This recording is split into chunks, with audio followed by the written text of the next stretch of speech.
The only thing better than acai in a hammock is a cup of hot Farami. Now, Farami is the name of a farm owned by Juan Luis Fallas and Eugenia Ramirez. So, if you think about it, smash those together, Juan Luis Fallas and Eugenia Ramirez, and then you've got Farami! Seriously though, this place is cool. And their coffee is just about as juicy as this acai in my hand. These producers, they have a farm in the region of Tarrazú, and this is a really awesome coffee growing region kind of in the middle of Costa Rica, just south of the capital city of San Jose. Here, you can also find the producers, the Chacon family from El Angel, as well as Diego's farm, La Bandera. The micro-region from within Tarrazú, it's called Dota, Santa María de Dota. And both Farami as well as La Bandera come from this very small microregion. So Juan Luis and Eugenia, they grow Caturra, Típica, and Bourbon coffee varieties on their farm. Their farm's located pretty high up at 1,700 meters above sea level. These coffees are just gorgeous. They're very much award winners. So these guys, they focus on honeys with a decent amount of fruit left on them. The Farami that you're drinking, it's somewhere... Trick is, it's not quite labeled exactly like what it should be. I would actually call this one a red honey.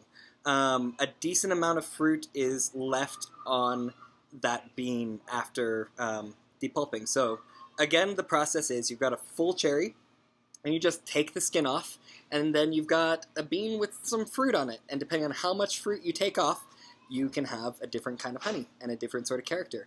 So this one I would call a red honey in that a little bit of fruit is taken off, but most of it's left on. It's real sticky and kind of gross if you're actually working with it. Then this honey is laid out on a mesh bed to dry, as all coffee has to do. And then you've got a couple other variables you play with. So you've got the fruit left on there, and you can do one of two things. You can either just like let it sit and kind of, it'll form this weird kind of gross cake and turn black, and it's kind of, yeah, weird stuff's going on in there. It almost reminds me of a natural. And then you can break that black cake up, and that would be called a black honey. This stuff, after it gets put onto the drying bed, it's mixed up a lot. And that exposure to air, it kind of hardens it a little bit on the outside, and it almost gets like a candy coating, preventing things from kind of staying moist and, you know, turning black. The coffee is left with this fruit on it out to dry in this sort of process that keeps it kind of bright red and with a lot of fruit. And the result is the sort of coffee that you're drinking right now. Really intensely fruited, nice and bright, super, super, super sweet. Other things to say about this farm.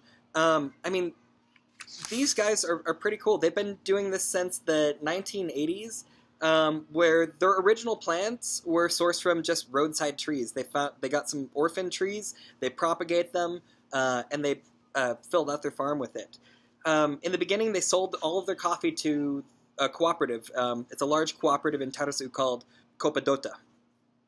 And since then, they started realizing that they had potential, they had good quality, and they invested more in their quality, got connected with our exporting partner, Exclusive Coffees, and since then have been selling coffee on their own.